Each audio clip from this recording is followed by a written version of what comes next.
Olá pessoal, meu nome é Eduardo Silva, eu sou do terceiro ano B de Administração e nesse vídeo eu e meus colegas Charles Alexandre e Gustavo Peteleschi iremos falar acerca de alguns conceitos relacionados aos filósofos contratualistas, sendo eles os principais aí que podemos dizer Thomas Hobbes, John Locke e também Jean-Jacques Rousseau. E nós iremos falar sobre alguns conceitos relacionados a esses filósofos, sendo eles o estado de natureza e também justnaturalismo, o pacto, ou também chamado de contrato social, estado civil ou também a sociedade civil, e também, ao final de tudo, iremos abordar acerca do grande dilema entre os direitos à vida e à liberdade durante a pandemia aí, do atual, podemos dizer, Covid-19. E é importante também lembrar que esse vídeo se trata de um trabalho interdisciplinar, do qual estão participando aí as disciplinas de filosofia e também sociologia. Olá pessoal, meu nome é Charles Alexandre e estou aqui para falar sobre o justnaturalismo, ou seja, o direito natural do ser humano. Estou aqui para falar principalmente na visão de Jean-Jacques Rousseau, mas é claro, irei citar um pouco da visão de outros filósofos para que fique de fácil entendimento, o contraste entre a ideia de um e de outro, certo? Bom, Rousseau ele primeiramente buscou analisar, o passado do ser humano, ou seja, ele tenta explicar que o homem ele tinha instintos, ele era inocente, ele tinha uma certa bondade natural e com o tempo ele foi se assimilando, foi se socializando e aí foram surgindo os problemas que encontramos na sociedade atualmente. Problemas esses que a gente pode destacar principalmente o hedonismo, os desafetos e em maior destaque as desigualdades, certo? Rousseau ele costumava dizer que o homem primitivo ele não conhecia antigamente uma sociedade, o que era viver em sociedades, eles não tinham vínculos, certo? E com o tempo essa vida que eles tinham isolada foi se alterando, não por necessidade, mas sim por facilidade, não é mesmo? Só que assim, o ser humano ele já tinha o que Rousseau chamava de amor de si, era algo natural, era algo bom e que não tornaria qualquer ser humano, qual seja, não tornaria ele mal. Era uma coisa que eles tinham que transformava eles num ser humano puro, o que Jean chamava de o bom selvagem, certo? E essa sociedade ela passou a ser corrupta, ela foi começando a se corromper, quando foi começando a realmente ter um grupo mais coletivo, quando essa natureza individual foi se deixando de lado e foi se tornando em uma sociedade em si. Foi se criando vínculos e assim foi nascendo algumas coisas que acabaram tornando o homem um ser corrompido. E o que queria dizer, qual seria o principal motivo, de tal ação? O principal realmente foi a criação de propriedades privadas. Isso o meu colega Gustavo vai falar logo à frente. Mas assim, o direito humano natural que Jean-Jacques Rousseau citava era o do direito à igualdade, um direito que foi muito corrompido com o tempo e principalmente devido a essa junção de esses vínculos que foram sendo criados e assim a gente teve esse povo mais corrompido e assim se teve a necessidade de um contrato social que Jean-Jacques propôs, certo? A gente pode entender também que essa visão é bem diferente de Hobbes e Locke, porque o Rousseau ele acredita que o estado de natureza ele se divide nesse esse homem isolado, que era um homem bom e que eles tinham uma vida saudável, com si mesmo. Porém, na visão desses outros pensadores, não era bem assim. O ser humano já seria um ser egoísta por natureza. Então é uma ideia com um contraste bem contrastado mesmo, se a gente for comparar. Porque se a gente tem a ideia de que o homem era bom e se tornou corrompido devido a essas situações, a gente tem outro pensador que pensa que o ser humano já é por si só corrompido e ele acaba tendo uma espécie de jogo ali na vida onde um tenta ser melhor que o outro. E essa é a ideia muitas das vezes. Olá, eu me chamo Gustavo Peteleschi de Carvalho e hoje, de forma rápida e bem sucinta, vou explicar o pensamento do filósofo contratualista Jean-Jacques Rousseau em referência ao contrato social.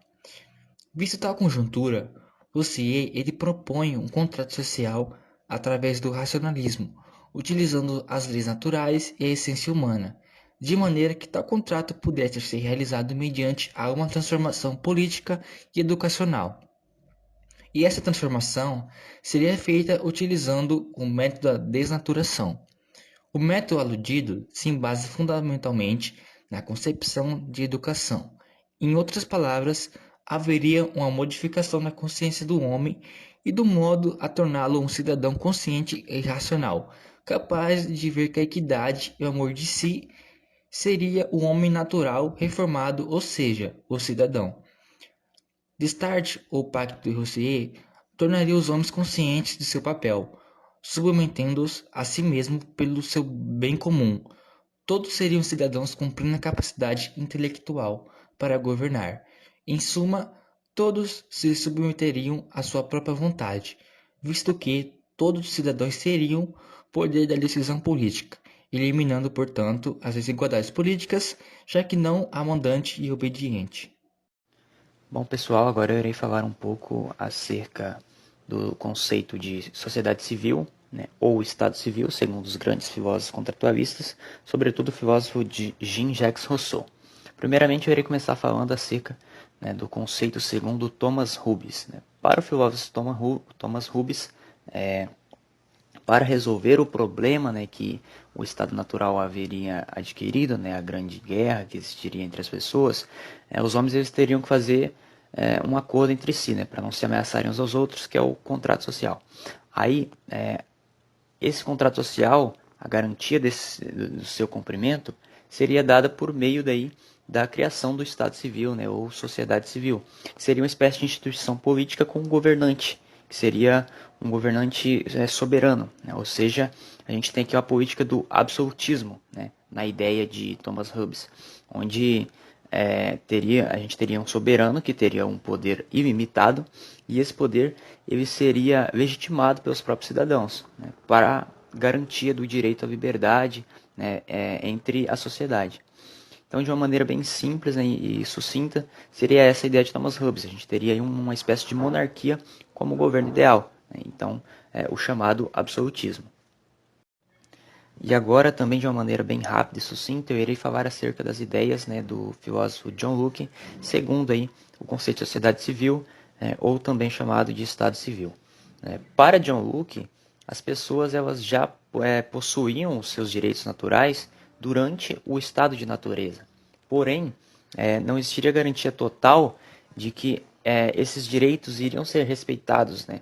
Não existiria a garantia que os humanos iriam respeitar, né, os direitos uns dos outros. E aí que surge a ideia, então, da criação, né, de um contrato social para se formar aí a sociedade civil ou Estado civil. E nesse Estado civil de John Locke, o governante ele não agiria como um soberano, assim como no Estado civil de Thomas Hobbes, mas sim o governante ele teria aí suas limitações, né, em suas ações, que deveriam visar aí, que devem visar, afinal, proteger e garantir aí os direitos naturais, né, que as pessoas já possuíam durante o estado natural, sendo eles o direito à vida, o direito à liberdade e também, né, e principalmente, o direito à propriedade privada. E por isso, né, essa teoria aí de John Locke, ela vai ser chamada de liberalismo político, porque o Estado ele seria então criado apenas para garantir direitos e não para retirá-los, né? Não teria ali um absolutismo aplicado, onde qualquer tipo de dominação, né, imposta diante da população pelo soberano deveria ser aceita. Mas sim, né, esses governantes teriam limitações em suas ações, deveriam agir aí em prol de proteger e garantir os direitos naturais, né, que as pessoas já possuíam. E agora, por último, eu irei falar acerca das ideias do grande filósofo, né, Jean-Jacques Rousseau, acerca dos conceitos de sociedade civil ou Estado civil. Para Jean-Jacques Rousseau, né, a propriedade privada teria sido o fato gerador de tudo. A partir do momento que a propriedade privada foi inventada, começou-se então, né, os conflitos em meio aos seres humanos. E aí, para resolver esses conflitos, haveria então a necessidade de criação de leis. Então, né, uma ideia aí, principal que a gente pode ter, né, para Rousseau é que essa criação dessas leis seria algo que iria marcar aí, né, a transição entre o Estado natural e o Estado civil. Né? E essas leis elas seriam instituídas em meio aos seres humanos por meio do contrato social. Porém, Rousseau discorda, né, do contrato social de Locke, quando o Locke afirma que seria algo justo. Para ele, seria necessário propor aí um novo contrato, né, no qual deveria haver principalmente o pacto de submissão à vontade geral. Como assim? O que seria isso? Seria basicamente uma noção de igualdade, né, entre a população. Por isso que a teoria, né, do filósofo vai ser chamada de igualitarismo, né? Então a gente vai ter aí uma instituição da igualdade em meio à população para tentar diminuir aí esses conflitos existentes nas sociedades, né? Então, esses indivíduos dessa sociedade, eles irão se submeter ao bem comum ou à vontade geral. Então, a gente tem aí uma ideia, né, de que o governo ele vai agir em prol do bem comum. Outra coisa também, a gente tem aí a instituição da democracia participativa, né? Tem aí o começo dessa democracia, onde a população também participa das decisões. Então temos realmente aí uma noção de igualdade criada por meio dessa teoria aí do filósofo Jean-Jacques Rousseau. Então, de uma maneira bem rápida, né, e sucinta, basicamente é essa a ideia, né, desse filósofo em relação aos conceitos de sociedade civil ou Estado civil. Agora vou apresentar a vocês a situação problema que foi indicada na atividade. A Constituição Federal Brasileira de 1988 define em seu artigo 5º que todos os cidadãos têm direito à vida e à liberdade de ir e vir. Artigo 5º. Todos são iguais perante a lei, sem distinção de qualquer natureza, garantindo-se aos brasileiros e aos estrangeiros residentes no país a inviolabilidade do direito à vida, à liberdade, à igualdade, à segurança e à propriedade nos termos seguintes. Inciso 15. É livre a locomoção no território nacional em tempo de paz, podendo qualquer pessoa, nos termos da lei, nele entrar, permanecer ou dele sair com seus bens. Com o atual contexto de pandemia ocasionado pelo Covid-19, doença altamente contagiosa e que já matou mais de 400 mil pessoas no Brasil, tem gerado muitas discussões e polêmicas sobre qual desses direitos garantidos pela Constituição deveria prevalecer: o direito à vida, saúde ou o direito à liberdade de ir e vir. Analisando um direito permanece um sobre o outro, qual direito que deve ser sobreposto ou aceitável em relação à sociedade atualmente? Agora, meus colegas de trabalho, Charles e Eduardo, vão tentar resolver essa problemática através de uma matéria jornalística e também de pensamentos do filósofo Rousseau para tentar encontrar uma resolução para esse problema. Bom, pessoal, a matéria jornalística escolhida pelo grupo, né, para ser utilizada como forma de argumento, né, em nossa problemática, foi a que se encontra no site jus.com.br, um site muito interessante e muito confiável quando se trata nesse âmbito mais político, mais nessa área do direito e justiça, certo? O título do artigo se chama Covid-19 e o embate entre o direito de ir e vir e o direito à saúde. Análise do limite de restrição dos direitos fundamentais, certo? Bom, esse artigo ele vai nos fazer um retorno a toda a discussão que a gente encontra no próprio PDF em que os dois professores liberaram para a gente, né, dar fazer uma pequena leitura para a elaboração do trabalho, certo? E a gente no próprio trabalho já tem essa problemática. Então, o artigo trata em si dessa problemática e a gente está aqui simplesmente retornando ela. E o próprio site já traz essa problemática, a gente vai apenas utilizar ele e aplicar, vamos dizer assim, a ideia que ele está passando através do artigo. De início ele fala que nenhum direito, né, vai ser fundamental e vai ser considerado absoluto sobre o outro, né, tendo em mente que o objeto de limitação ali ele deve ser muito bem analisado, né, para a gente ver em que proporção ele deve ser utilizado.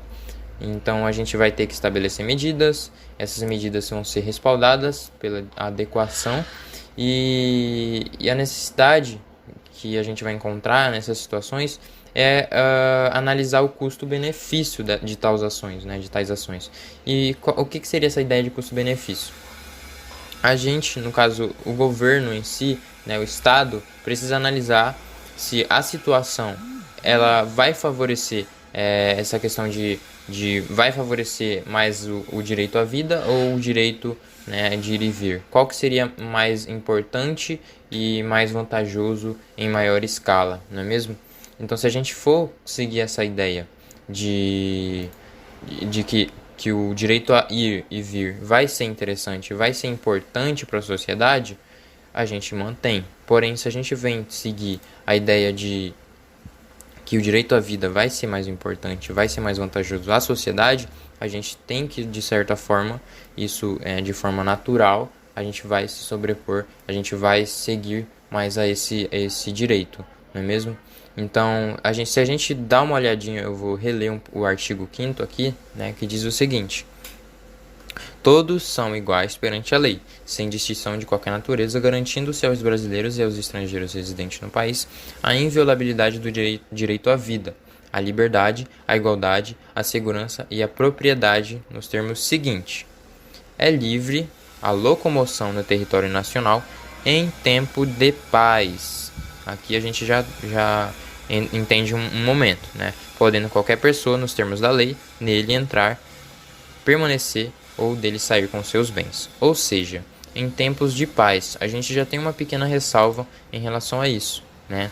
A própria Constituição, ela já deixa bem claro que o exercício deste direito, no momento em que ele se aplica, ele vai ser num tempo de paz, né? Então a gente tem essa ideia em mente que, de certa forma, a própria Constituição já deixa uma pequena ressalva, né, uma pequena restrição ali que pode ocorrer. A gente não está em momentos, apesar de ser em momentos de paz, a gente ter uma pequena relação à guerra, né, esses momentos mais né, de guerra e tudo mais, talvez essa ideia de momentos de paz não seja o momento que a gente está tendo. A gente está tendo momentos precários, momentos terríveis em relação à economia, né, a maneira de viver, a gente está tendo que se adaptar. Então, é uma coisa que se deve estudar, é uma coisa que se deve entender que o momento que estamos vivendo, o direito à vida, ele sim vai prevalecer, de certa forma, porque o direito à vida, à saúde, é sim um direito social,